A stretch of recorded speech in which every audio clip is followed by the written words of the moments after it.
بسم الله الرحمن الرحيم والصلاة والسلام على أشرف المرسلين. عزيزاتي الطالبات، أعزائي الطلاب، السلام عليكم ورحمة الله وبركاته.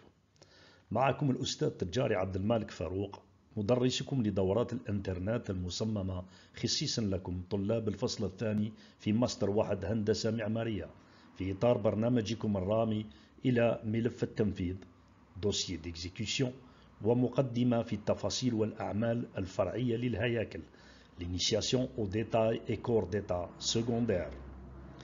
قبل أن نبدأ في استكشاف شافنا لمعايير اختيار مواد البناء لتحسين التصميم المعماري، سنقوم أولا بالتعرف على المواد الشائعة المستخدمة في البناء. تعتمد صناعة البناء على مجموعة واسعة من المواد البناء، من مواد الطبيعية وصولا إلى المواد الاصطناعية. خلال هذه الدورة الأولى سنغوص في اكتشاف المواد الشائعة المستخدمة في البناء، وسندرس مزاياها وعيوبها بالإضافة إلى الاتجاهات الحالية في استخدامها. يجب التأكد على أن اختيار المواد يعتمد غالبا على احتياجيات المشروع الخاص واعتبارات الميزانية والاهتمامات البيئية. الاتجاه العام سيسير نحو استخدام مواد أكثر دواما وصديقة للبيئة ومتكاملة مع التكنولوجيا لمواجهة تحديثات البناء الحديثة. سنكتشف معا مختلف جوانب هذه المواد مع التركيز على أهميتها في التصميم المعماري المعاصر. أتطلع إلى مشاركة هذه الرحلة التعليمية معكم، وأبقى في تصرفكم لأي سؤال أو توضيح. جلسة دراسية موفقة للجميع. L'utilisation de matériaux naturels tels que le bois, la pierre et l'argile dans la construction remonte à des siècles, et ces matériaux continuent d'être appréciés pour leurs nombreuses qualités, y compris leur durabilité et leur caractère renouvelable. À droite de cette diapo, nous pouvons voir 3 projets réalisés en matériaux naturels. Le premier projet en Finlande, construit en bois. Le deuxième, une maison en Colombie, entièrement réalisée en terre cuite. Et le troisième, un bâtiment contemporain construit en pierre naturelle. Aujourd'hui, bien que de nouveaux matériaux synthétiques sont à la mode, l'attrait des matériaux naturels persiste en raison de leur connexion avec la nature, de leurs propriétés durables et de leurs avantages écologiques lorsqu'ils sont gérés de manière responsable. La recherche de méthodes de construction durables renforce l'intérêt pour ces matériaux traditionnels. Les matériaux synthétiques tels que le béton, le plastique et le verre ont connu une augmentation significative dans leur utilisation dans la construction en raison de plusieurs avantages, notamment leur résistance, leur polyvalence et leur facilité de fabrication. À droite de cette diapo, nous pouvons citer 3 projets réalisés en matériaux synthétiques. Le premier projet est une construction réalisée en béton, un complexe hôtelier conçu à partir de plastique recyclé et une immense maison complètement réalisée en verre. Cependant, il est essentiel de considérer les implications environnementales et durables de l'utilisation intensive de matériaux synthétiques, ce qui a conduit à une recherche croissante de solutions plus respectueuses de l'environnement dans le domaine de la construction. Bien sûr, il n'existe pas de matériaux parfaits. Les matériaux naturels comme les matériaux synthétiques ont leurs propres avantages et inconvénients. Les avantages et inconvénients des matériaux naturels sont en fonction de leurs propres caractéristiques et leur utilisation spécifique. Les matériaux naturels ont plusieurs avantages. Ces matériaux sont recherchés pour leur durabilité. Certains matériaux naturels comme le bois et la pierre sont connus pour leur durabilité. Pour leur renouvelabilité, certains matériaux comme le bois peuvent être renouvelés grâce à une gestion forestière appropriée. Pour leur esthétique, les matériaux naturels sont souvent appréciés pour leur beauté et leur apparence chaleureuse. Pour leur isolation thermique et acoustique, certains matériaux naturels, comme le bois, offrent une isolation thermique et acoustique naturelle. Pour leur impact environnemental, l'extraction et la production de certains matériaux naturels ont généralement un impact environnemental moindre par rapport à certains matériaux synthétiques. Pour leur adaptation locale, l'utilisation de matériaux naturels peut être adaptée aux ressources locales, favorisant une approche durable. Ces matériaux naturels ont également des inconvénients. Ces inconvénients se résument sur la sensibilité aux conditions environnementales. Certains matériaux naturels peuvent être sensibles aux intempéries, aux insectes, à la pourriture, etc. La limitation structurelle. Certains matériaux naturels peuvent avoir des limitations structurelles par rapport aux matériaux synthétiques. Le coût. Dans certains cas, les matériaux naturels peuvent être plus coûteux que les alternatives synthétiques, en raison de processus d'extraction ou de transformation plus complexes. La disponibilité limitée.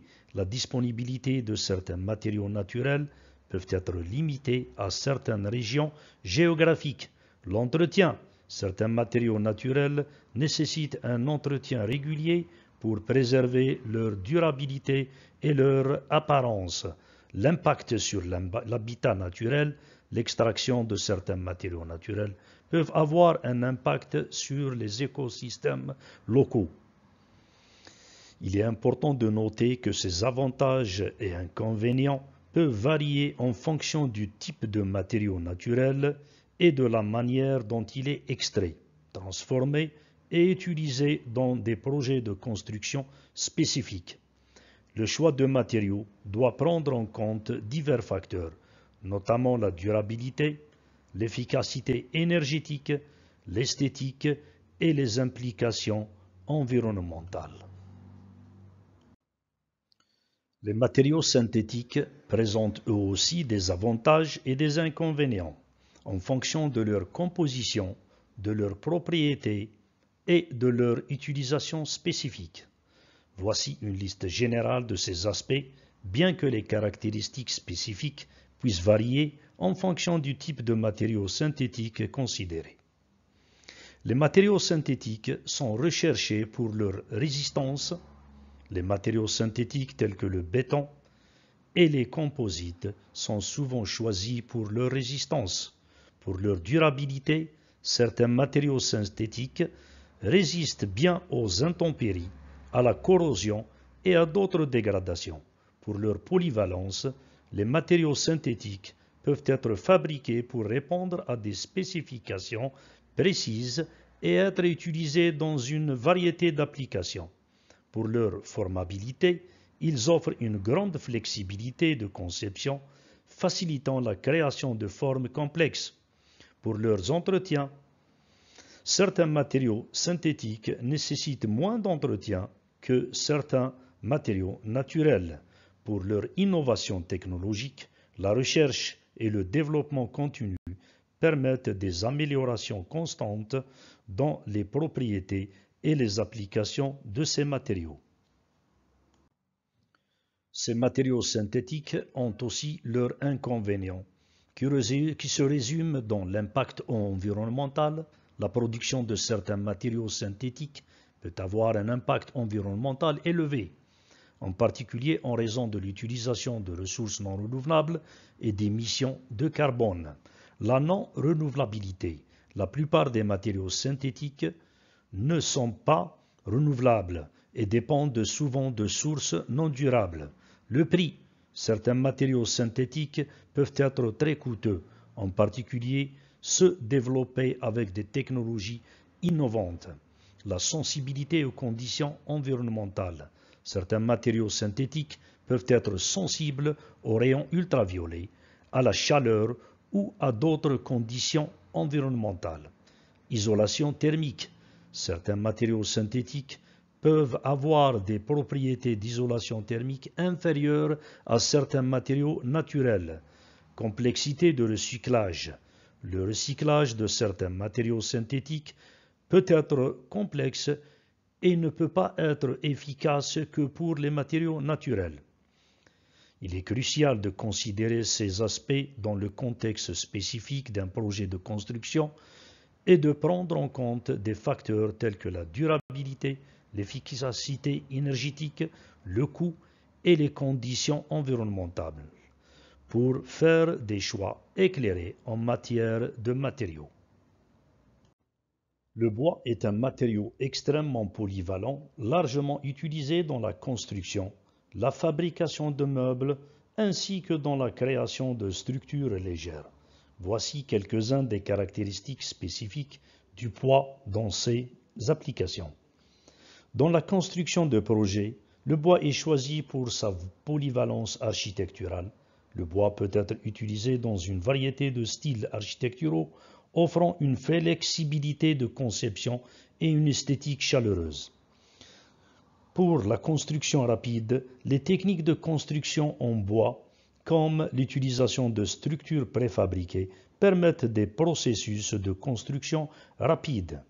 Dans la fabrication de meubles, le bois est choisi pour son esthétique naturelle. Les grains du bois et ses variations de couleurs offrent une esthétique naturelle et chaleureuse appréciée dans la fabrication de meubles. Sens du détail, le bois peut être façonné avec précision pour créer des détails complexes et des designs personnalisés. Pour sa solidité et durabilité, les meubles en bois massif sont réputés pour leur solidité et leur durabilité pouvant résister à l'usure quotidienne. Options de finition. Le bois offre une grande variété d'options de finition, du bois brut aux finitions laquées ou vernisées. Dans les structures légères, le bois est choisi aussi pour son poids léger. Comparé à certains matériaux de construction plus lourds, le bois est relativement léger, facilitant la construction de structures légères. Résistance structurelle. Malgré son poids léger, le bois peut offrir une résistance structurelle suffisante pour de nombreuses applications. En ce qui concerne la durabilité, les structures légères en bois peuvent être durables si le bois est correctement traité et entretenu. En ce qui concerne l'assemblage facile, les pièces de bois peuvent être assemblées facilement, permettant une construction rapide et efficace. En résumé, nous pouvons dire que le bois est un matériau polyvalent, durable et esthétique, attrayant, qui trouve une utilisation répandue dans la construction, la fabrication de meubles et la création de structures légères. Son attrait naturel, ses propriétés durables et sa polyvalence en font un choix populaire dans de nombreuses applications. Toujours dans les applications des matériaux courants en construction, le béton est un matériau de construction essentiel, largement utilisé dans l'industrie de la construction en raison de ses propriétés de résistance et de durabilité. Dans cette diapo, nous montrons quelques points clés sur l'utilisation du béton dans la construction de bâtiments et d'infrastructures.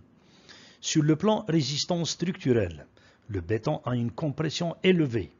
Le béton est particulièrement résistant à la compression, ce qui le rend idéal pour supporter des charges verticales dans la construction de fondations et de colonnes. Il a aussi une bonne résistance au poids. Sa capacité à supporter des charges importantes en fait un choix privilégié pour les éléments structurels tels que les dalles, les poutres et les voiles. Sur le plan durabilité, le béton a une résistance aux intempéries. Le béton résiste bien aux intempéries, aux changements de température et aux conditions environnementales difficiles. Il a aussi une bonne longévité. Lorsqu'il est correctement conçu, coulé et entretenu, le béton peut avoir une durée de vie très longue. Sur le plan polyvalence, le béton a une grande adaptabilité.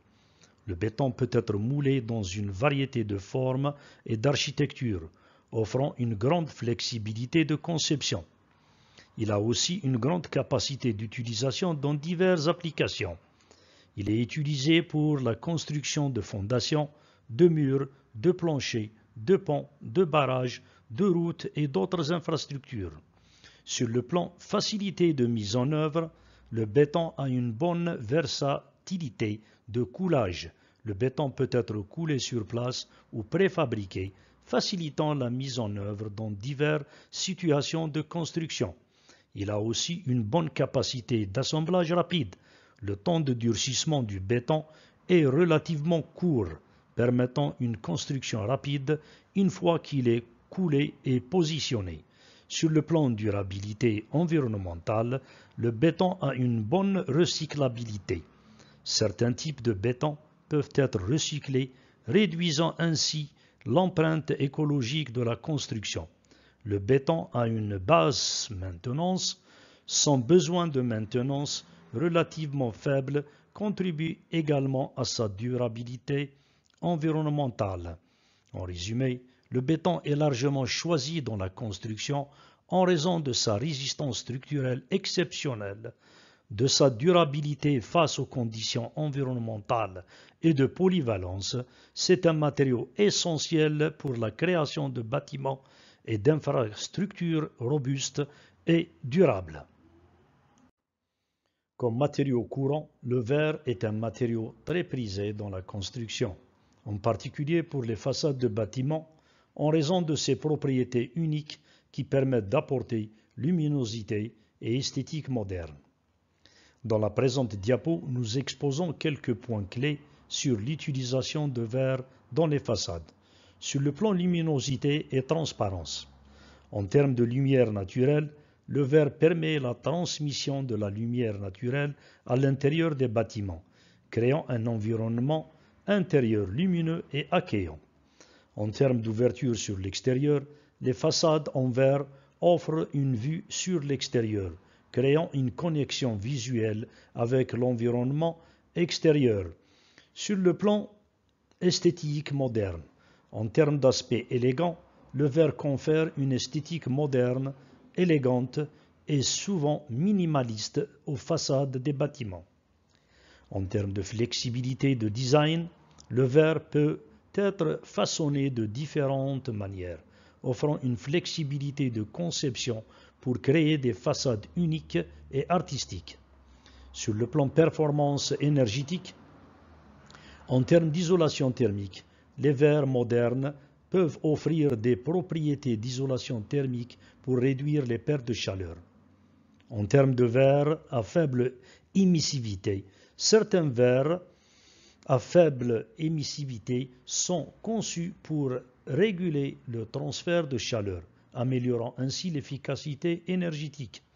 Sur le plan durabilité et sécurité, en termes de résistance, les verres de qualité utilisés dans les façades sont généralement résistants aux chocs et aux contraintes mécaniques. En termes de sécurité, certains types de verres peuvent être conçus pour améliorer la sécurité, en se brisant en petits morceaux non coupants en cas de casse. Sur le plan innovation technologique,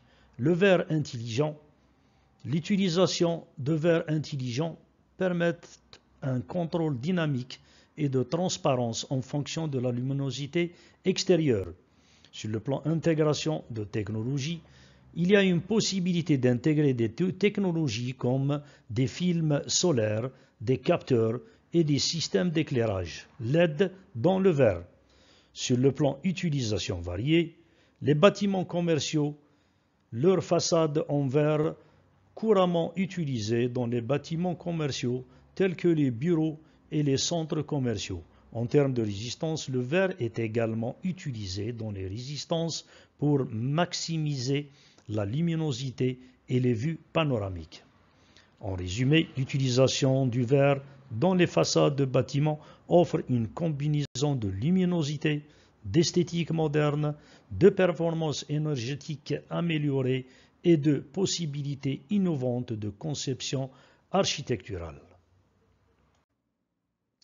Les tendances actuelles dans l'utilisation des matériaux de construction évoluent constamment pour répondre aux exigences changeantes de l'industrie, de la durabilité et des préférences de consommateurs. Dans cette diapo, nous formulons quelques tendances actuelles dans l'utilisation des matériaux de construction. Sur le plan matériaux durables et écologiques, la demande croissante pour des matériaux de construction respectueux de l'environnement et durables tels que le bois certifié, les matériaux recyclés et les composites écologiques. L'intégration de pratiques de construction durable pour minimiser l'impact sur l'environnement. Sur le plan matériaux biosourcés, l'utilisation accrue de matériaux biosourcés comme le béton végétal et d'autres matériaux issus de sources renouvelables. Sur le plan matériaux intelligents et technologiques, l'intégration de matériaux intelligents avec des fonctionnalités telles que la régulation thermique, la génération d'énergie et la surveillance des conditions structurelles. L'utilisation de capteurs dans les matériaux pour surveiller la santé des structures. Sur le plan matériaux innovants dans la construction modulaire, l'adoption croissante de matériaux innovants adaptés à la construction modulaire et l'impression 3D pour accélérer les projets de construction. Sur le plan matériaux à faible émission de carbone, la recherche de matériaux de construction à faible émission de carbone pour réduire l'empreinte carbone des projets de construction. L'utilisation de béton écologique et d'autres alternatives à faible impact environnemental.